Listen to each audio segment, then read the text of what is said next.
S kill fan யாராக இருந்தால் தப்பாக எடுத்துக்காதீங்க. கண்டிப்பாக இந்தியா வந்து இந்த ட்ரிக்கை மிஸ் பண்ணிட்டாங்க. நம்ம பாகிஸ்தானுக்கு போய் ஆடி இருக்கணும். ஆடி இருந்தால் வேற லெவல் ஃபன்னாக இருந்திருக்கும். எஸ் ஒரு ரெக்கார்ட் படைச்சிருக்கலாம்.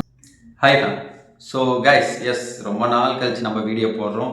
ஸோ இந்த வீடியோவில் நம்ம பார்க்க போகிறது சாம்பியன்ஸ் ட்ராஃபி டீம் பற்றி தான் பார்க்க போகிறோம். இந்தியன் டீம் செலெக்ஷன் எப்படி இருந்திருக்கு, அண்ட் தென் நம்ம பிளேயிங் 11 என்னவா இருக்கும்ன்ட்டு நம்ம ப்ரெடிக்ட் பண்ண போகிறோம். எஸ், ஸோ வாங்க வீடியோக்குள்ளே போகலாம். First team, champions trophy team என்னை பொறுத்த வரைக்கும் பார்த்தீங்கன்னா, எஸ் ஓரளவுக்கு அப்படியே அந்த வேர்ல்டு கப் 2023 வேர்ல்டு கப் மாதிரி தான் எடுத்திருக்காங்க. அதை பேஸ் பண்ணி தான் எடுத்திருக்காங்க உண்மையை சொல்ல போனால். பட் இந்த டீம் எஸ் லேகிங் கண்டிப்பாக இருக்குங்க. பெரிய லேக் இருக்குது. என்ன லேக்னா, எஸ் துபாயில் நடக்க போகுது. ஸோ துபாயில் நடக்கும் போது கண்டிப்பாக it's batting friendly. So batting friendly pitch தான் அது. அப்படி இருக்கும் போது இவங்க எதுக்கு 4 ஸ்பின்னரோடு போகிறாங்க எனக்கு தெரியல எடுத்திருக்காங்கட்டு. பட் ஸ்டில் என்ன தாட் ப்ராசஸாக இருக்கும்னா, என்னை பொறுத்த வரைக்கும் Rohit Sharma thought process. So batting allrounder அதிகமாக வேணும்ட்டு எடுத்திருக்காரு. எஸ் நீங்களே பார்க்கலாம், Jadeja batting allrounder, then Axar Patel, then நம்ம வாஷிங்டன் சுந்தர். ஸோ பியூர் பவுலர்னு பார்த்தீங்கன்னா நம்ம சகல்ன்ற மாதிரி குல்தீப் மட்டும்தான் பியூர் பவுலர். ஸோ இப்படி பார்க்கும் போது என்னை பொறுத்த வரைக்கும் அவர் வந்து டெப்த்தாக பேட்டிங் இருக்கணும்ட்டு தான் மோஸ்ட்லி ப்ரிஃபர் பண்ணி எடுத்திருக்காரு. ஏன்னா பவுலிங் ஸ்பின்னர் யார் போட்டாலுமே அடிப்பாங்க. குல்தீப் வந்து போட்டாலுமே துபாய் பிச்சில் அடிப்பாங்க கண்டிப்பாக. ஸோ அதனால நம்ம பிளேயிங் 11 எப்படி இருக்கும்னா, எஸ் இப்போ நம்ம பிளேயிங் 11 பார்த்துருவோம் எப்படி இருக்கும்னு. அதுக்கு முன்னாடி ஒரு சின்ன கொஸ்டின் உங்ககிட்ட. எஸ் ஜெய்ஸ்வால், கில் இந்த 2 பேரில் யார் டிசர்வ் பிளேயிங் 11 இருக்க, அண்ட் தென் பண்ட், ராகுல் இந்த 2 பேரில் யார் டிசர்விங் கேண்டிடேட் நீங்கள் சொல்லுங்கள் கமெண்ட் செக்ஷனில். ஓகே வாங்க நம்ம இப்போ பிளேயிங் 11 என்னோட பிளேயிங் 11 என்னவா இருக்கும்ட்டு நான் சொல்கிறேன். வாங்க வீடியோ கொடுக்குறோம். So firstly playing 11 opening batsman, yes என்னை பொறுத்த வரைக்கும் ரோஹித் சர்மா.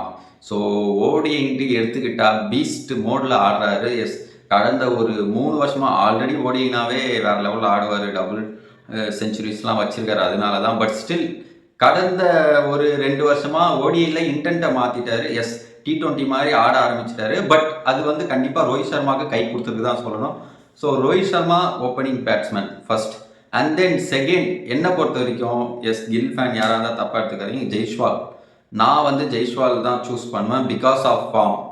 ஸோ இப்போ ஜெய்ஸ்வால் தான் என்னை பொறுத்த வரைக்கும் கண்டிப்பாக கான்ஃபிடென்ட்டாக இருப்பார். ஸோ நல்லா ஆடி இருக்காரு ஆஸ்திரேலியாவில்னும் போது ஜெய்ஸ்வாலுக்கு நான் போவேன். பட் ஜெய்ஸ்வாலுக்கு ஒரு என்ன இதுனா, ஆல்ரெடி அட்டாக்கிங் பேட்ஸ்மேன் ரோஹித் இருக்கனால இவரு கொஞ்சம் பொறுமையாக ஆடணும். ஸோ அது கில்லுக்கிட்டே இருக்குது. சப்போஸ் கில்லாக இருந்தால் கில் வந்து அட்டாக்கிங் மூடுக்கு போக மாட்டார், பொறுமையாக தான் ஆடுவார். பிகாஸ் இது ஓடி 50 ஓவர் ஆடி ஆகணும். ஸோ அந்த இது கொஞ்சம் இவர் ஜெய்ஸ்வால் அடாப்ட் பண்ணியிருக்கணும், அடாப்ட் பண்ணுவார். ஸோ ஜெய்ஸ்வாலும் சம் மேட்சஸ் தான் எடுத்தோடனே அடிக்க போவார். ஸோ பிச்சுக்கு ஏற்ற மாதிரி ஆடணும். சிம்பிளாக சொல்ல போனால் பிச்சுக்கு ஏற்ற மாதிரி ஆடணும் ஜெய்ஸ்வால். ஸோ அட்டாக்கிங் மூடுக்கு போகாமல், பிகாஸ் ரோஹித் சர்மா கண்டிப்பாக தெரிஞ்சிச்சு அட்டாக்கிங் மூடு தான் போவாருன்னும் போது ஜெய்ஸ்வால் பொறுமையாக ஆடணும். ஸோ தென் தேர்டு நம்பர் 3 கோலி. ஆப்வியஸாக கோலி. எஸ் டெஸ்ட்டில் ஃபார்ம் அவுட்டில் இருந்தாலும், எஸ் ஓடிஐலையும் ஓரளவுக்கு இப்போதைக்கு ரன்ஸ் வரல, ஒயிட் பால்லையும் வரல. ஸ்ரீலங்கா சீரீஸ்லையும் நம்ம பார்த்தோம். எஸ் ரோஹித் சர்மா மட்டும்தான் ஆடினாப்ல. But still Virat Kohli, so அவர் கண்டிப்பாக அடிச்சு தருவார். என் நம்பிக்கை இருக்கும், டீமுக்கும் நம்பிக்கை இருக்கும். பிகாஸ் நீங்கள் இந்த T20லே பார்த்துருக்கலாம், T20 வேர்ல்டு கப்பில். ஸோ அவர் எவ்வளோ ஃபெயிலியர் ஆனாலும் லாஸ்ட் மேட்ச்சு ஃபைனல்ஸ் அவர் தான் அடித்து கொடுத்தார் நமக்கு. ஸோ அந்த ஒரு கான்ஃபிடென்ட் கண்டிப்பாக டீமுக்கு அவர் மேலே இருக்கும். ஸோ 1 டவுனில் Virat Kohli. And then 4th place ஆப்வியஸாக ஸ்ட்ரேயஸ்ங்க. என்னை பொறுத்த வரைக்கும் ஸ்ட்ரேயஸ் எல்லா மேட்சுமே ஓடிஐயில் இருக்கணும். ஸோ 4th பிளேஸ் அவருக்கு தான். எஸ் ஆஃப்டர் அந்த அம்பத்தி ராயுடு கான்ட்ரவர்சிக்கு அப்புறம் என்னை பொறுத்த வரைக்கும் 4th பிளேஸ்க்கு சூட்டான பிளேயர் ஸ்ட்ரேயஸ் ஐயர் தான். ஆல்ரெடி ப்ரூவம் பண்ணிட்டாரு. அண்ட் சவுத் ஆஃப்ரிக்காவில் ஒரு மேட்ச் தான் ஆடினார். இப்போ லாஸ்ட் இயர் ஏதோ அதில் கூட 50 அடித்தாருங்க. So Shreyas deserving candidate. And என்னை பொறுத்த வரைக்கும் ஸ்ட்ரேயஸ்க்கு கேப்டன்சி முதல் கொண்டு கொடுக்கலாம். ஆஃப்டர் ரோஹித் ஓடிஐயில் கண்டிப்பாக ஸ்ட்ரேயஸ் ஐயருக்கு கேப்டன்சி கூட கொடுக்கலாம். அது மாதிரி ஒர்த்தான பிளேயர் தான் ஓடிஐ பொறுத்த வரைக்கும். அண்ட் தென் அதுக்கப்புறம் யார் பார்த்தீங்கன்னா நம்ம ராகுல் வருவார் 5th பிளேஸ். ஸோ ராகுல், எஸ் நீங்கள் நினைக்கலாம் பண்ட்டா ராகுலான்னும் போது ஓடிஐ பொறுத்த வரைக்கும் ராகுல் தான். எஸ் பண்ட்டுக்கு ரெக்கார்டு அவ்வளோவா இல்லை, பேடாக தான் இருக்குது ஓடிஐ பொறுத்த வரைக்கும். ஸோ அதனால ராகுல், எஸ் ரொம்ப பால் எடுத்து ஆடணும், ஓவர் 50 ஓவர்ஸ் ஆடணுன்னும் போது கண்டிப்பாக ராகுலை தான் சூஸ் பண்ணுவாங்க. ஏன்னா அவங்களே சொன்னாங்கன்னு நினைக்கிறேன். எஸ் அந்த டீம் மீட்டிங்லேயே சொன்னாங்க பண்ட்டு வந்து பேக்கப்புக்கு தான் எடுத்திருக்க மாதிரின்ட்டு. ஸோ ராகுல் ஆப்வியஸாக 5th place. And then 6th Hardik Pandya. Yes Hardik Pandya கண்டிப்பாக finisher. And then ODI T20 already ப்ரூவன்னும் போது ஒரு டவுட்டே இல்லை, அவர் தான் 6th பிளேஸ். என்ன இங்கே தான் 7th பிளேஸ். என்னன்னா என்னை பொறுத்த வரைக்கும் நிதிஷ் ரெட்டி எடுத்துருந்துருக்கணும். அவர் பெர்ஃபார்மன்ஸ் பார்த்து பவுலிங்க்கும் யூஸாக இருந்திருக்கும். பட் ஸ்டில் இவங்க எதுக்கு, பிகாஸ் துபாயின்னும் போது பேட்டிங் ஃப்ரெண்ட்லி, ஸோ ஸ்பின்னர் இவ்வளோ தேவையில்லை. ஸோ அவங்களுக்கு வந்து பேட்டிங் டெப்த்தாக வேணும் தான் ஸ்பின்னரே எடுத்திருக்காங்க, அக்ஷர் பட்டேல், சுந்தர்லாம். பட் ஸ்டில் அவங்க வந்து என்ன பண்ணியிருக்கலாம்னா நிதிஷ் ரெட்டி எடுத்திருந்தா இன்னும் நல்லா ஸ்ட்ராங்காக இருந்திருக்கும். ஸோ இந்த டீம்லேயே ஒரே ஒரு மைனஸ் அதுதாங்க. ஸோ நமக்கு ஹார்திக் பாண்டியா மாதிரி இன்னொரு ஆல்ரவுண்டர் கண்டுபிடிச்சிட்டோம். அந்த வேர்ல்டு கப்லலாம் நம்ம கண்டுபிடிக்கல. 2023 வேர்ல்டு கப்லலாம் ஹார்திக் பாண்டியா மட்டும்தான் சோலோ.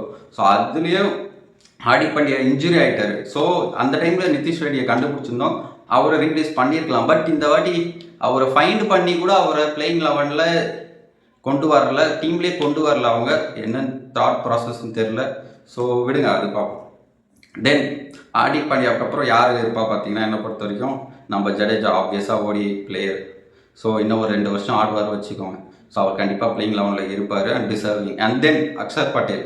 ஸோ வேர்ல்டு கப் ஜெயிச்சது ஒன் ஆஃப் த ரீசன் அவரும் சொல்லலாம். பவுலிங்கில் மட்டும் இல்லாமல் பேட்டிங்கில் அந்த ஃபைனல் மேட்ச்லாம் வேறு லெவல் பெர்ஃபார்ம் பண்ணாருங்க. ஸோ அக்ஷர் பட்டேல் கண்டிப்பாக கான்ஸ்டண்ட்டாக இருப்பார் பிளேயிங் 11ல். தென் நீங்கள் நினைக்கலாம் குல்தீப் இருப்பாருன்ட்டு, ஆனால் என்னை பொறுத்த வரைக்கும் குல்தீப்க்கு எனக்கு தெரிஞ்சு டீமில் பிளேஸ் இருக்காது. எஸ். தென் உங்களுக்கே தெரியும் பும்ரா, அதுக்கப்புறம் ஹர்ஷதீப், அதுக்கப்புறம் யார் பார்த்தீங்கன்னா நம்ம ஷமி. ஸோ இங்கே பட் ஒரு பெரிய ப்ராப்ளம் இருக்குது. ஷமியும் இன்ஜுரி கன்சர்னில் இருக்கார். அண்ட் தென் பும்ராவும் இன்ஜுரி கன்சர்னில் தான் இருக்கார் இப்போ. அண்ட் தென் ஹார்திக் பாண்டியா சொல்ல முடியாது, எப்போ வேணாலும் இன்ஜுரி ஆகலாம். ஸோ அதனால தான் அவருக்கு கேப்டன்சி கூட போகல. ஸோ இப்படி இருக்கும்போது கண்டிப்பாக இவங்க என்ன பண்ணியிருக்கணும்னா நிதிஷ்குமாரை எடுத்துருக்கணும். நிதிஷ்குமாரை எடுத்துகிட்டு வந்திருக்கணும். ஸோ கண்டிப்பாக அவர் எடுத்துகிட்டு வந்திருந்தால் ஸ்ப்ளிட் பண்ணியிருக்கலாம் ஓவரை. ஸோ ஹார்திக் பாண்டியாவுக்கு கொஞ்சம் ஒர்க் லோட் கம்மியான மாதிரியும் இருக்கும். கரெக்டாக பிளேயிங் 11 செட் ஆகிருக்கும். சிம்பிளாக சொல்ல போனால் பர்ஃபெக்ட் பிளேயிங் 11 இருந்திருக்குங்க. 2 spinner plus Nitish Reddy then Hardik Pandya. So செம்ம பர்ஃபெக்டாக இருந்திருக்கும் பிளேயிங் 11. பட் அவங்க கண்டிப்பாக இந்தியா வந்து இந்த ட்ரிக்கை மிஸ் பண்ணிட்டாங்க. பட் எல்லா எக்ஸ்பர்ட்டும் இதான் சொல்கிறாங்க, நிதிஷ்குமார் எடுத்துருக்கணும்ன்ட்டு. நானும் அதே தான் சொல்கிறேன். பட் இந்தியா உண்மையிலே இந்த ட்ரிக்கை மிஸ் பண்ணிட்டாங்க தான் நான் சொல்லுவேன். ஸோ இது கண்டிப்பாக என்னை பொறுத்த வரைக்கும் ஒரு மேட்ச்சில் எங்கேயாவது இது கண்டிப்பாக இந்தியா அடி வாங்க வாய்ப்பு இருக்குது. அதுவும் இல்லாமல் இன்னொரு விஷயம் என்ன பார்த்தீங்கன்னா, இதில் ஒரு ஃபன்னான மேட்ரு என்ன பார்த்தீங்கன்னா, இந்தியா வந்து கண்டிப்பாக நம்ம பாகிஸ்தானுக்கு போய் ஆடி இருக்கணும். ஆடி இருந்தால் வேறு லெவல் ஃபன்னாக இருந்திருக்கும். எஸ், ஒரு ரெக்கார்ட் படைச்சிருக்கலாம். Maybe highest ODI run scoring டீம்ன்ட்டு படைச்சிருக்கலாம். எஸ், ப்ரீவியஸாக இங்கிலாந்து நெதர்லாந்து கிட்ட அடிச்சிருக்காங்க 498 ரன்னுங்க ஹையஸ்ட். அதுதான் ஓடிஐயில் ஹையஸ்ட் ரன் நெதர்லாந்து கிட்ட தான் அடிச்சிருக்காங்க. ஸோ இந்தியா போயிருந்தால் மேபி இந்தியாவுக்கு இருக்க பேட்டிங் பவர் பார்க்க போனால் கண்டிப்பாக அதை கிராஸ் பண்ணிக்கலாம் அந்த பிச்சுக்கு, பாகிஸ்தான் பிச்சுக்கு. அண்ட் ஒரு டிஸ்அட்வான்டேஜும் இருக்குது இந்தியாவுக்கு. என்னென்னா எஸ், மற்றவங்களாம் பாகிஸ்தான் பிச்சில் ஆடும்போது அது இன்னும் பேட்டிங் ஃப்ரெண்ட்லின்னும் போது அவங்க நல்ல நல்ல டீம்லாம் ஈஸியாக வின் பண்ணிட்டு வந்துடுவாங்க, இந்த நியூசிலாண்டு. ஸோ அது மாதிரி இந்தியாவுக்கு அப்படி இல்லை. துபாயில் எப்படி வேணாலும் மேட்ச் மாறும் கண்டிப்பாக. ஸோ அதுதான் கொஞ்சம் வருத்தமாக இருக்குது. பட் ஸ்டில் இந்தியன் டீம் பொறுத்த வரைக்கும் எஸ், ஓரளவுக்கு பாயிண்ட்ஸ் 100க்கு நான் கொடுக்கணும் பார்த்தீங்கன்னா 90 தருவேன். அந்த நிதிஷ்குமார் ரெட்டியை ஆட் பண்ணி தான் கண்டிப்பாக நான் சொல்லியிருப்பேன் சாம்பியன்ஸ் ட்ராஃபி இந்தியாவுக்குன்ட்டு. பட் இப்போ என்ன பிளேயிங் 11ல் அவங்க போகிறாங்கன்ற மைண்ட் செட்டே புரிய மாட்டேங்குது. So let's see, wait and watch. See you next video guys. Bye.